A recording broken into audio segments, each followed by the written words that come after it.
to give you a background on myself so you all get to meet me and know me, because I think one of the issues was that you don't know who I am.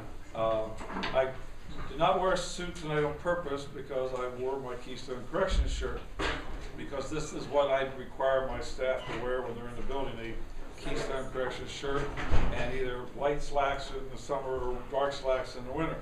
Now, I know it's winter, but blue goes much better with tan personally. But my name is Terry Davis. I started out in Dauphin County Probation and Parole in 1972. I was a parole agent for about 5 years. Got promoted to the supervisor of the adult section. Was supervisor for 2 years, and in 1980 I became it was called the chief at that time, chief adult probation officer.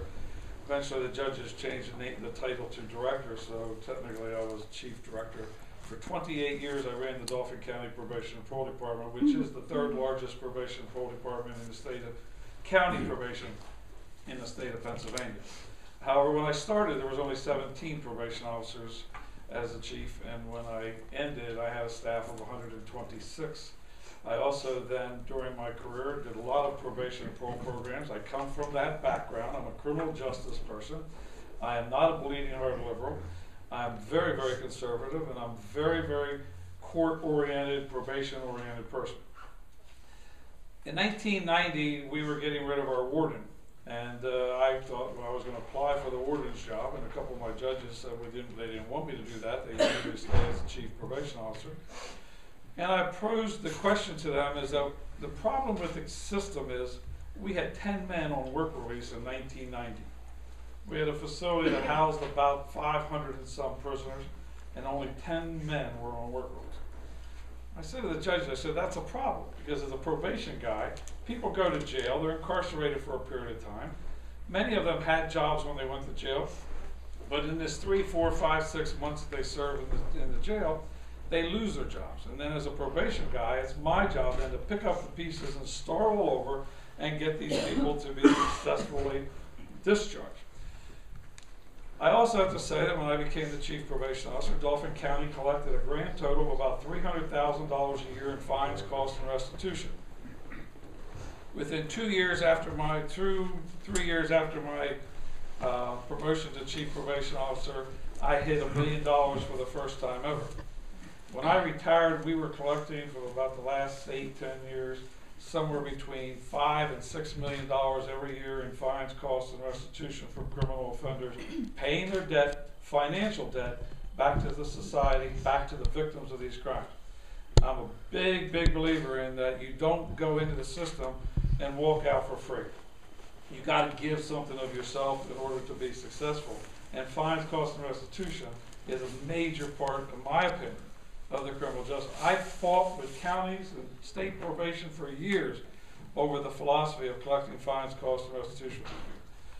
In 1990, the warden job came up, and I was going to apply for it. The judges asked me not to apply for it. I interviewed. Fortunately, I didn't get it. But the guy who did get it came back to the judge and said, look, if Terry Davis wants to run work release, he can run work release. So in 1990, I took over the work release program.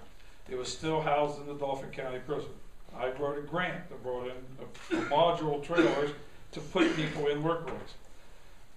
Ran that until 1996 when I built my own facility, which at that point was 120 bed, where in the prison I was able to get up to about 60. I built a 120 bed facility. It was filled within 6, 8 months. I then went back to the county and said, don't build any more prison cells. We cannot afford prison cells. What we need is work release program. Convinced the county commissioners to then, and let me back up, I wrote a grant for $10 million to build the first work release center. Most of us in this room were old enough to remember when the state came up with an offer to give people, counties, millions of dollars to build one of their county jails. I convinced the county commissioners to build a work release building, and they did. We ended up with this 120 bed facility. 3 years later, I had to increase that to a 360 bed facility. The largest, and to this day, still the largest work release program in the Commonwealth of Pennsylvania. I average between 320 and 330 people a day in my work release center. We hit 360 a couple of times, 350s, but for the most part, the average of about 320 to 330. I ran that program. We opened up the new building in 1999, and from 1999 till I retired in 2008, this is what I did. What I have found over my career is that, and I put a lot of people in jail, I'm telling you, I'm very law enforcement, and I locked a lot of people up. I have no way, shape, or form, if you violate the rules of probation, I put you in jail. And my staff put you in jail. And I created programs to put people in jail that violated probation and parole. And then when I built my work release center, I had another resource to put people in my program. So if they were employed, but they violated technical rules of probation and parole, they went to work release. And they stayed in work release until a judge then paroled them from that. Now granted, and I will say back in those days, when I was doing this, the judges pretty much would ask me when I wanted them out, and I would get them out when they were ready to get out. It was very successful. Judge Clark, who I understand is from Wilkes-Barre, Larry Clark, he is a judge in Dauphin County. He and I started a program to help kids that were 15, 16-year-olds that committed armed robberies and serious criminal charges and would have gone to state prison because mandatory sentences required state prison sentences. He asked me what I could do to try to work with that. I said, well, put them in my work release program, make me their legal guardian, and I'll do what I can to keep them out of the system. And Judge Clark started what he called, because the second through the fifth kid involved robbed pizza delivery guys, Judge Clark started what's called the pizza delivery program. I hated that name because kids were coming into this program with all different kinds of felony charges, but that's what Judge Clark called it, and he was the judge and I was only the chief probation officer, so he made the rule on that, and that's what it was. Well, we ran that program for a whole lot of years, right until the day I retired. I was putting together this program and keeping them out of the institution, the state prison system, and giving them a chance for success. What I am, and whether you, I know none of you believe this, and maybe some of you won't believe this, but I hope you do, is I spent a 35-year career with Dauphin County Probation and Parole. I started out, my first couple months as, I can help everybody. I can help you because, you know, I was a young kid and I did stupid stuff as a young kid, and I'll give you advice and you'll listen to me and you'll come along with what I want you to do. Well, I found out after a couple months they didn't understand that. The clients who, well, I mean, I look like, I mean, honest to God, I know you probably think I look 40, but I am 60. When I was 22, I only looked 15. So I'm a young probation officer looking really young, trying to tell 40 and 50-year-old guys how they're going to act and what they're going to do, and they're going to follow the rules or else. And they pretty much told me to take a flying flip, many of them. So after a couple months of being this helper, I realized that one thing that would get their attention was when I cuffed them and took them to jail. So then I went through a period of time that was my agenda. As I grew and became the chief probation officer, and I watched people come in and out of my system, and some of the people were in my system from the day I started, and they came back over and over and over again, and I put them in jail over and over and over again, and my staff put them in jail. I realized, you know, jail doesn't work. It's not the answer. There's got to be another way to do it. And when I took over work release, I discovered some amazing things. If you give people a chance, you treat them with respect, demand they treat you with respect, they listen. When you give them an opportunity to succeed, many of them succeed. I put, in my last couple of years with that program, I put 1,300 people through Dauphin County work release every year. I collected $1.5 million in rent from the prisoners that went to the taxpayers to pay the cost of running my program, which was about, at that point it was about a $3 million program, and the taxpayers were paying less than, well, about half of it. It was something like $8 a day to keep someone in the Dauphin County Work Release Center compared to $65 to $70 a day to keep them in the jail. The other thing that I learned over my career is community service. And I started a community service program in 1980 when I became the chief probation officer, and I assigned 25 people to this pilot program. I did it because I thought community service should be punishment. All 25 of the men and women that I put into the group, and there was black men, black women, Puerto Ricans, men, women, white people, it was a variety of clients. I did not do a statistical survey to pick people. I randomly pulled them out, so I had a mix of people and I put them in the program. All 25 people got a job within a couple of months of doing community service. I said to myself, that's not punishment. There's something wrong. That wasn't what I meant it to be. I meant it to be punishment. You took from the people, you should give back to the people. What I found quickly was, when someone succeeds at something minor, they feel good about themselves. And success for these people often starts with one pat in the back because they came to someone's house and they fixed something, or they went to a park and they painted the swings, or they refixed the swings so that now some kids can use it. It took one little success for many of these people to start feeling good about themselves. And I'm going to tell you all, and all of you in this room probably have a pretty good self-esteem about who you are and what you are. Most of the people I work with don't. And I have to build self-esteem. I have to teach them how to feel good about themselves. When you have someone who keeps getting, their family doesn't want them anymore because they keep stealing from them, or they're just whatever, they don't want them back, their self-esteem is a major challenge. And if I take them out and we do community service and they see success, it does amazing things. And I don't have tonight, I could spend all night talking about community service and how the things that we do. In 1990, when I started work release, to 2008, when I retired, I kept saying to all these counties, here's my blueprints, here's my program, take it, do it, it works. I make the county money. I save the county $7 million a year in prison costs. Take this. Nobody did it. In 2008, I personally, I don't know if there's any politicians in the room, but if there are, I'm sorry, but I just got tired of getting a 4% pay raise every year because county commissioners, I worked for the judge, I didn't work for the county commissioners, and they keep saying, Terry, you only brought us $8 million this year. What are you going to bring us this year? And I get a 4% pay raise. I said, you know, nobody's copied what I've done. I'm going to do it myself. I retired. I started Keystone Correctional Services in January of 2008.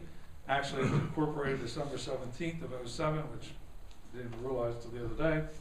But I did retire till January 18th, so I couldn't start till January 19th. I stopped with county. I built this program. I now have a private facility in Dauphin County, which you all read about, I'm sure, because you wouldn't be here if you haven't been reading your paper. I built a 150-bed work release center in Dauphin County outside in a rural area, mainly because in downtown Harrisburg there's already 4 centers in downtown Harrisburg. And honestly, I felt I wanted to do something different with my first program. So I built a facility in the outskirts of Harrisburg. It's a 150-bed facility, and I have done so much for the community of West Hanover. And believe me, there was a lot more people at the West Hanover Township meetings that are sitting in this room. And in this room, I may have 1 or 2 people who like this.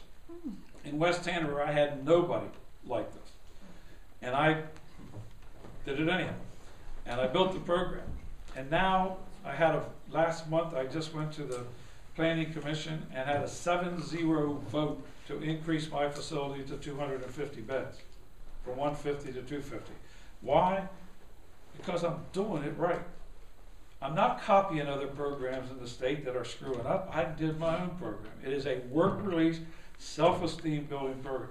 I'm not a drug and alcohol counselor, but we make them go to drug and alcohol counseling. I'm not a mental health counselor, but I make them go if they need mental health counseling. We understand that all these other social woes need to be fixed. But I'm here to tell you that my work release program that I run gets people out, gets them jobs, and makes them productive, and they become more successful. If I can make 70 or 80% of the people that come through this program successful, that's an amazing accomplishment in a criminal justice program. And in Dauphin County, I told you I put 1,300 people through a year, 1,000 on an average, 1,000 successfully made it through work release. Everybody was employed. Everybody, because I did not feed them, I did not buy them anything. If they were in that program, they had to work. Now, I had a different control there. I was a chief probation officer. I had a different process than what I'd have to do now. But it was successful with 1,000 out of 1,300 people. That's a pretty good success rate for any kind of program that you would see in the system. I treat them with respect, and my staff, the most aggressive action I've ever seen in my years of doing this was as a probation people. We had the right to arrest them. 2 POs were taking a guy back to the jail, and while they were handcuffing, the guy headbutted the person in front and cut his lip. It wasn't enough to even charge the person with any kind of criminal act. That was the most aggressive action taken towards the staff. I've been open now since November 2nd of 2009, and I've had 0 attacks on any staff in my program. And if anyone in the system, so you know, the way I treat people is any kind of misbehavior of aggressive behavior, you are gone. You're out. You can't stay. You're gone that day. We won't keep anyone who does that. I will not take anyone who comes into my facility who has a career assaultive background. If they've been arrested for assault type charges, we will not take them in the program. Now that's not saying, I know I've probably been running longer than I thought, but I taught for 18 years and I used to teach 3-hour classes so I could do 3 hours, but I basically, these guys have to follow the rules. They will follow the rules, and if they don't, they're gone.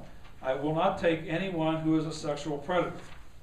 But what I was going to say, if you commit an assault, and you're 45 years old, 35 years old, whatever, and you've never committed any other type of crime in your life, that will not necessarily exclude you. Because sometimes people do dumb stuff and get charged with assault. I'll look at it. I'm not guaranteed he'll come. I'm not guaranteed. It depends on his background and whether he is an assaultive person. If he is, I'm not taking him into my program. That'd be stupid to take him into my program. I get to pick. So why would I bring him into my program? I won't take anyone who's a sexual predator. Now, another example I like to tell the public so they understand. There are kids who are 19, 20, 21 years old, boys who go into establishments and they meet a young girl and she shows an ID and she got into the place and everyone thinks she's a certain age when she really isn't, and they go home and they have sex, and the next day the kid's arrested for statutory rape. That is a sexual crime. So is if you go out here in the parking lot and you pee against a tree, that's a sexual crime. It's called indecent exposure if you're caught and someone files a charge against you. A kid who makes a mistake, who sexually has sex with a young girl who pretended to be older than what she was, is not a predator, unless his history shows he is. If it is, he's out of my program. So I will not necessarily exclude someone, like a young boy who did something stupid and didn't get all the background on the girl before he took her home. I can exclude him, but that's not a predator. So for you that when you start looking at crimes, you can't necessarily determine that a sex crime could be anything from peeing in the sidewalk to whatever. There's a lot of variety in things that happen in the system that is not just black and white, and you have to understand. I've been doing this for a long time. I kind of know who you can help and who you can't, and I'm not God, Jesus Christ, or Holy Ghost. So if you're religious, I can't predict what anybody in this room will do. I can't predict what you'll do to me at the end of this meeting. I hope you're all nice and you don't, do anything, but I can't predict that, nor can I predict what anyone else will do in the world. All I can do is do my best to give them a chance to be successful. And my program is geared to giving people that chance. And that's who I am. I believe in it. I did it for a long time. I'm pushing 40 years in this business.